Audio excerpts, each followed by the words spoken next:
guys, Ash here coming at you today in Raid Shadow Legends. Welcome to the video, guys. I'm happy to have you here. Hopefully this video finds you all doing well. If not, sending you some good positive vibes today if you need them. Today is going to be a big video because we're talking about one of the best champions in the game. It is Mithrala Lifebane, the champion that you collect her fragments from the Hydra clan boss. So hopefully, guys, I'm timing this video accurately as to where most of you guys either already have her or are well on your way to getting her. Hopefully you're past the halfway point. Hello?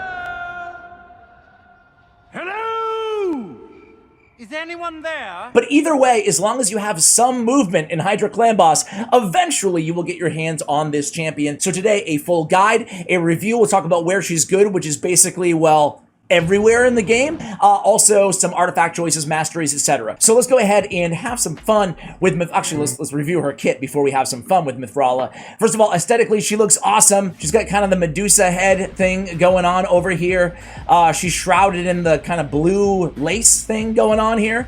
I like her style. She's got the big wings, dark elf, void affinity, so you don't have to worry about those negative affinity matchups here. We have her today showcased in triple perception, which is by far my favorite way to build this champion. But first, let's talk about the skills. So, Liberation of Pain on her A1 attacks 2 times at random. Each hit has a 100% chance of placing a big version of poison for 2 turns. Okay, not too bad, helping with DPS on maybe like a dragon run, for example. Can be helpful for clan boss as well.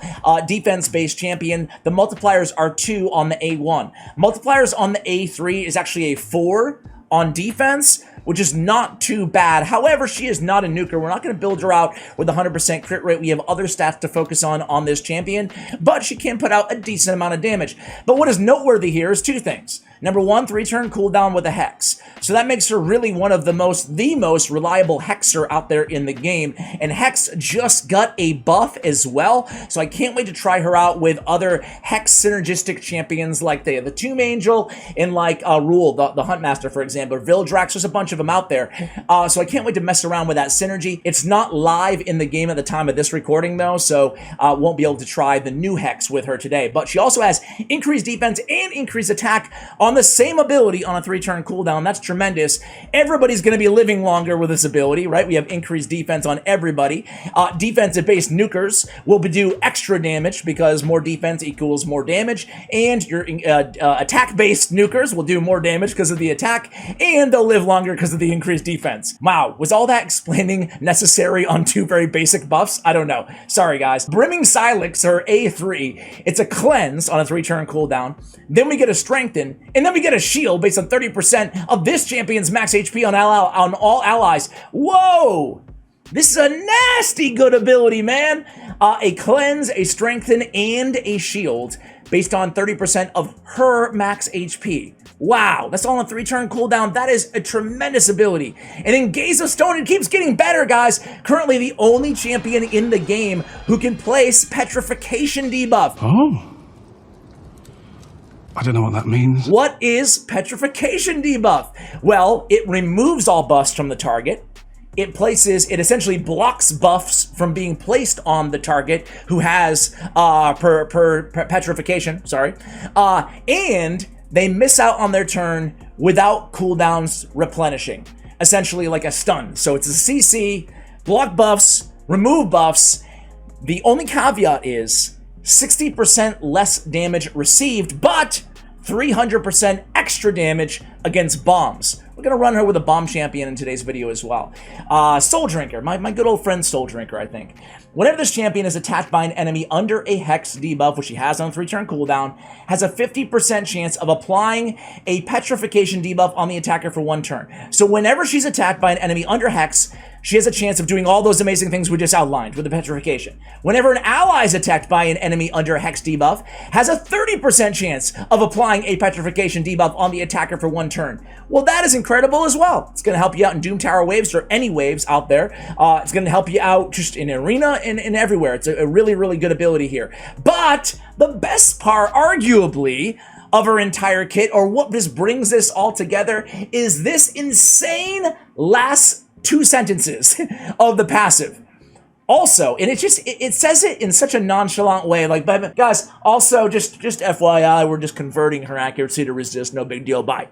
but it's like, wow, this is like the highlight of her kit right here. Also increases the champion's resistance. The amount by which is increased is equal to the amount of accuracy this champion has. What? She has accuracy in all battles on the passive by 80. What does this mean? This means that the resist is 150 right now, but it's really not 150. It's actually 880, right? 70, sorry. It's 770 right now, guys. Because we're adding essentially her accuracy and her resist, and that's how much resist she has. So are you kidding me? We have an 870 resist on Mithrala Lifebane because we went all out accuracy? Yes, that is the case. Meaning it's going to be almost impossible to place any debuffs on her that's not coming from artifacts, of course, in the arena, which is most of them.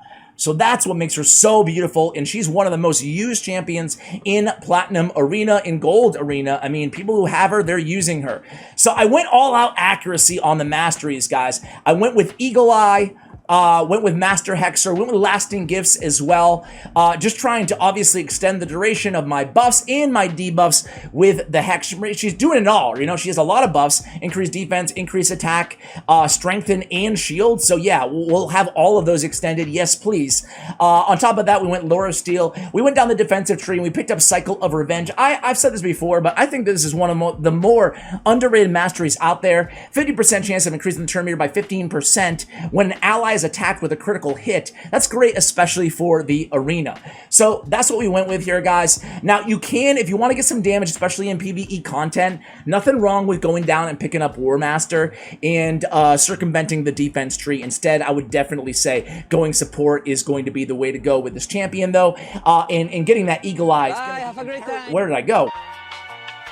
What's going on? What's going on here, man? Getting that Eagle Eye is going to be imperative for this champion, especially in the arena. Okay, so where are you, Mithrala? Oh my god! Bitch, is you blind? There you are, right in front of my face. So in terms of accessories here, guys, we went with, obviously, accuracy, right, on the banner. No-brainer, right? You can go resist if you want to. You can build it with resist, but why would you? Just go accuracy, it's going to be converted to resist. If you get resist in other substats, you know, in addition to accuracy, hey, the more the merrier, fantastic, right? So we went accuracy, we went HP on the, keep in mind, the shield is based off her HP, so we want her to have a lot of HP as well.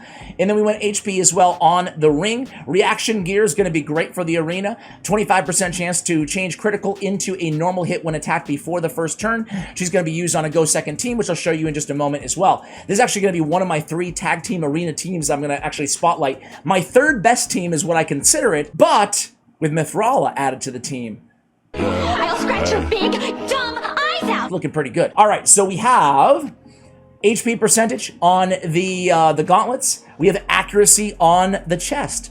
I love building her this way, guys. Accuracy, especially if you're going to use her in the arena. Accuracy on the banner, accuracy on the chest.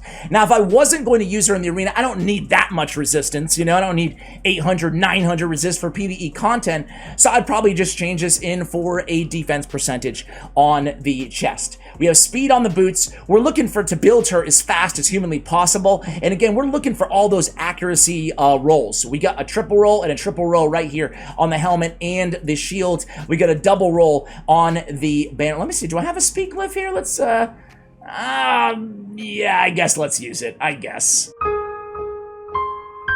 All that for 2 extra speed. So guys, there it is. I strongly prefer going triple perception or a couple accuracy sets and a perception set. You could go, you know, with just extra defense, extra speed. Triple speed sets is totally fine. Divine speed on this champion as well. What other sets would be useful on this champion if we're thinking a little bit outside the box here? Let me take a look. Obviously, you can run her in Stone Skin if you want to. I personally save my Stone Skin gear for champions who are just the perfect fit. She almost has a built-in immunity slash a little bit of Stone Skin, not really, in that passive, right? You build her with 900 resist, I mean, no one's gonna touch you, you know?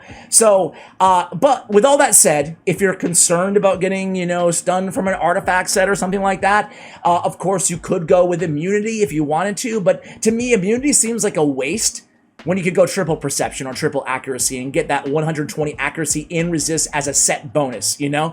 So I prefer this build strongly. One critique on these total stats here: HP is fine, defense is fine. I would like her faster even than 232, but that's just going to be just fine for the arena. But for PvE content, unless she's on a speed tuned team, I pretty much want her as fast as I can get her, right? The cool thing about this champion is she is a freaking 5, I want to say, in every single area of the game. Who the heck is getting her and not putting her a 5 everywhere? That's my question. Even Demon Lord, she's got a 4.5, her lowest score, or I guess Spider's Den. But, I mean, if you're looking for a cleanser, increased defense, increased attack poisons on the A1, look no further.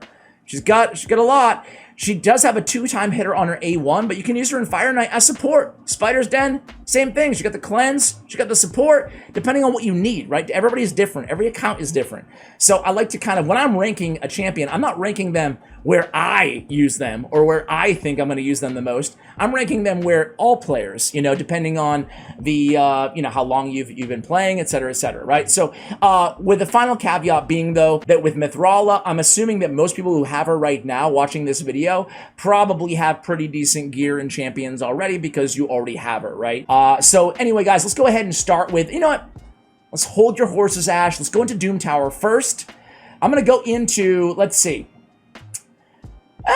Yeah, let's run her in Nether Spider team. Nether Spider is a perfect place for her because she's cleansed on a 3-turn cooldown, right? However, on this team, it's a little bit different, but I will show you the team just so we can kind of go over her skills too, right? So this is her cleanse. She's the fastest on the team.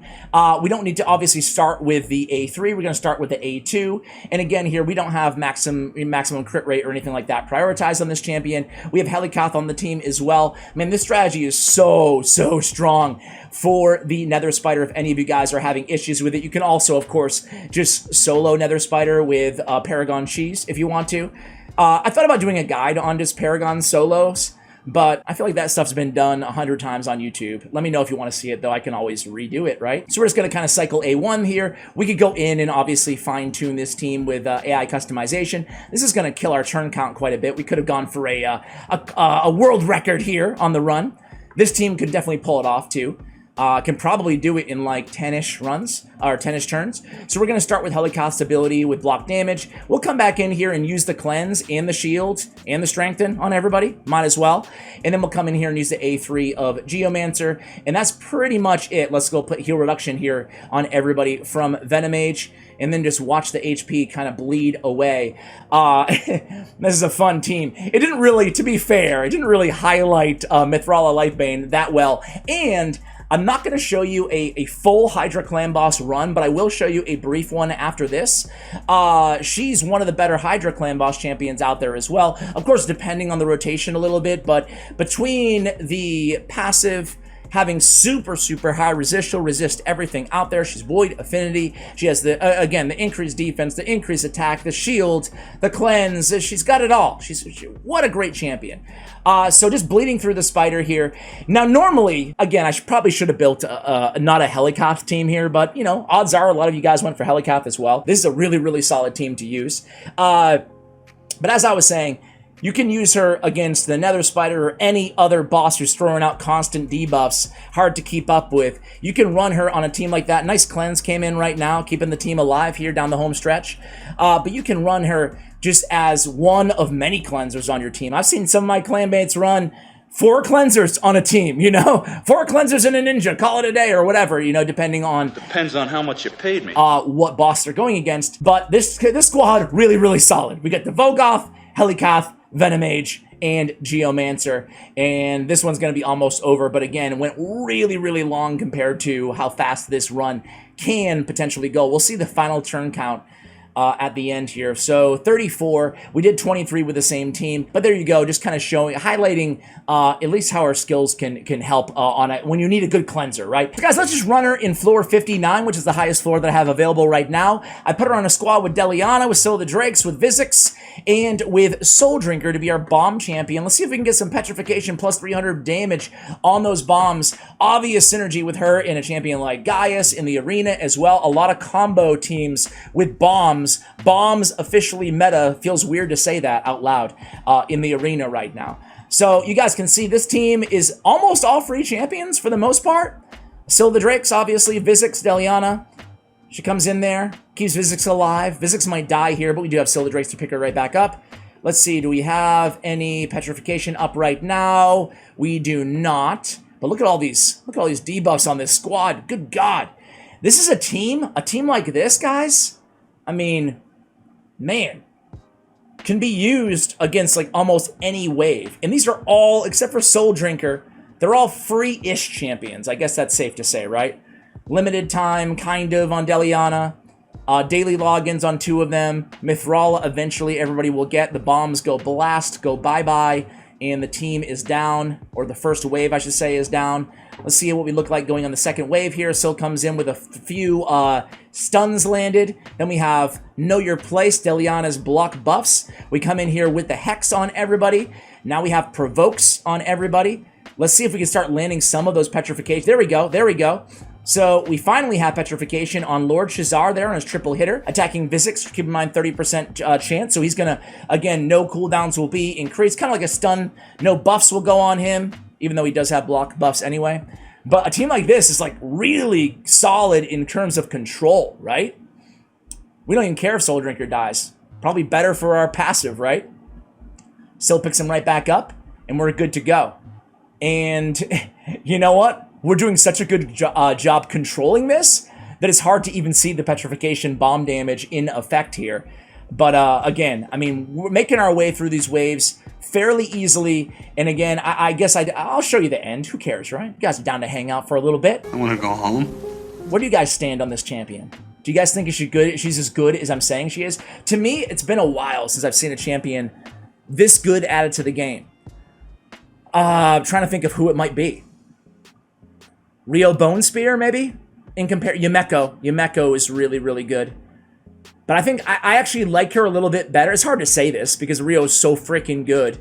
But I actually like her a little bit better than, you know, Rio Bone Spear, I guess, in a vacuum, right? Just a tremendously versatile champion who can really help you out absolutely everywhere. And you guys, longtime viewers, know that I value versatility extremely high. So again, they're not putting out crazy damage in terms of numbers, but just getting the job done with everything else she's bringing to the table. Increase defense, increase attack as well. Let's go into the arena, guys, without further ado. And I mentioned this is one of my tag team arena teams. So let me just go ahead and start out by showing you my tag team arena teams. Let's go against, let's go on this squad.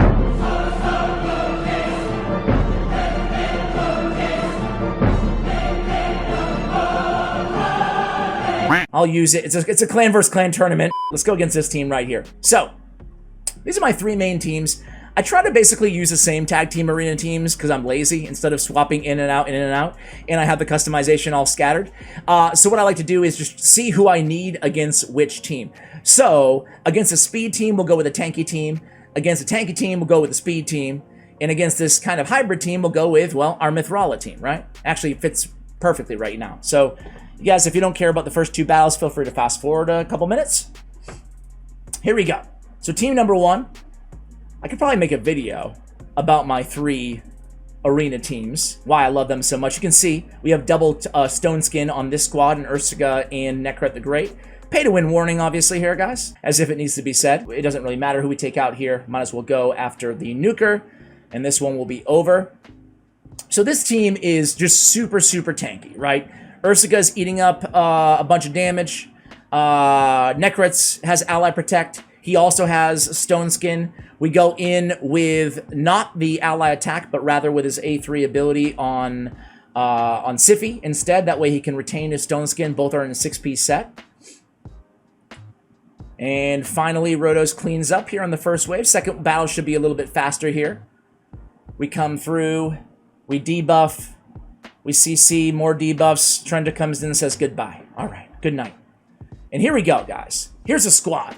So we have a Stone Skin Warlord, we have Candrafon, we have Duchess, and we have Mithrala, who can't be touched. But unfortunately, we're in a little bit of a predicament here, guys. The opponent's team, as you can see, they all have block debuffs, so we're not going to try to hex them.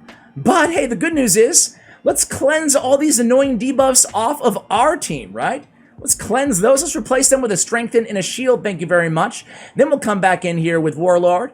We'll increase the cooldown of all the skills, and now we're in the driver's seat. We can have the Veil on our team instead, and Candy can do his thing. He will take a few hits because we don't have a debuffer on the squad, but that's how the team works. It's a go second team, with Canderfon being our damage dealer, our nuker, and then we have, you know, a Reviver and Duchess. We have Warlord in control, and then we have Mithrala, who cannot be debuffed, essentially. It would take a very, very, very high amount of accuracy, obviously, to be able to land any sort of debuffs on, or any debuff that cannot be resisted. Keep that in mind as well. Or artifacts, right? But a champion like Ghostborn, obviously, could place a decreased defense on Mithrala. However, I mean, I've never run into that yet, you know? Maybe on defense, but this is the squad, very, very good. And again, I recognize that all of these champions are hard to get, and Void and Legendary and all of that, but I'm just showing you the teams that I actually use these champions on. Let me go ahead and show you this team one more time, and let's go against a more difficult team than this, though. Let's go against, like... that's not even a difficult team. And I really want to kill you, you know? I mean, it doesn't even matter. These teams... very easy for a team like this. Very easy.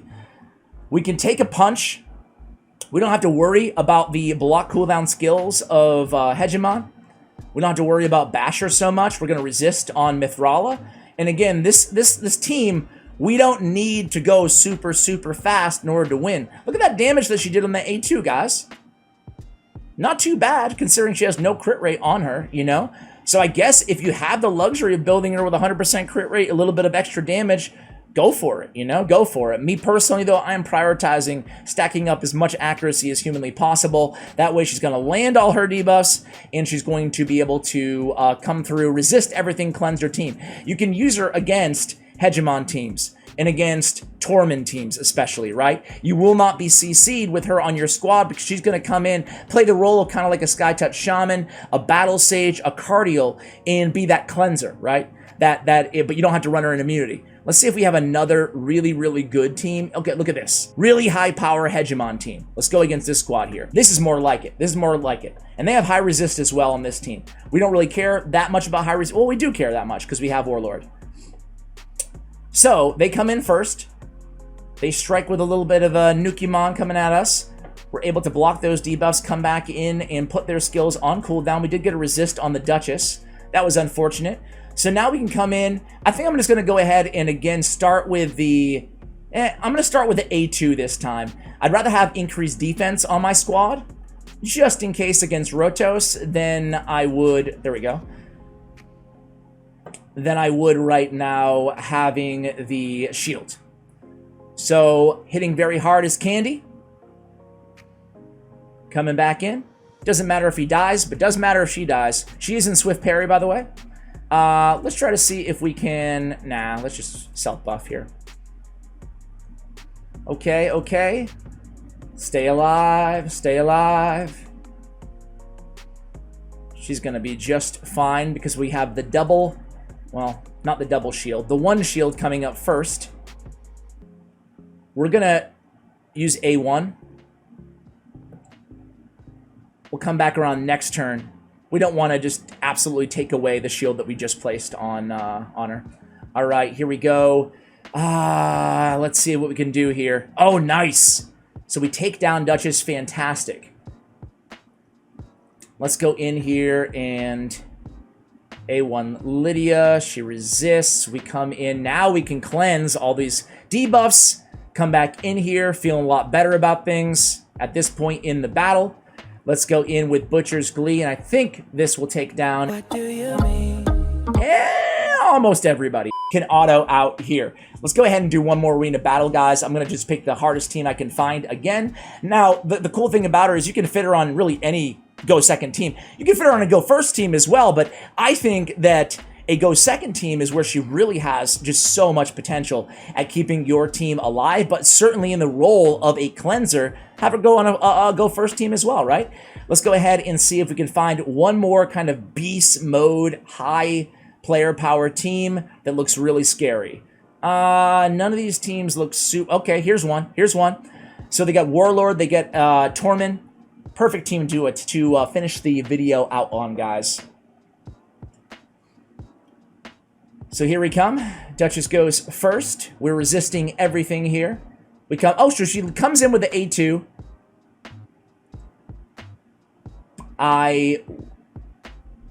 Do I not have this team? I didn't think. I thought I had it on auto to. Okay, but whatever. She has a smart AI, so she'll go in with the A3 if you have debuffs on. So I don't think you need to even play with the customization on this champion. I could be wrong there, but I'm almost certain she's going to do what you want her to do if you don't touch any of the skill priorities. But again, here, it's going to be a little bit of a longer battle, but we're going to get through it, obviously.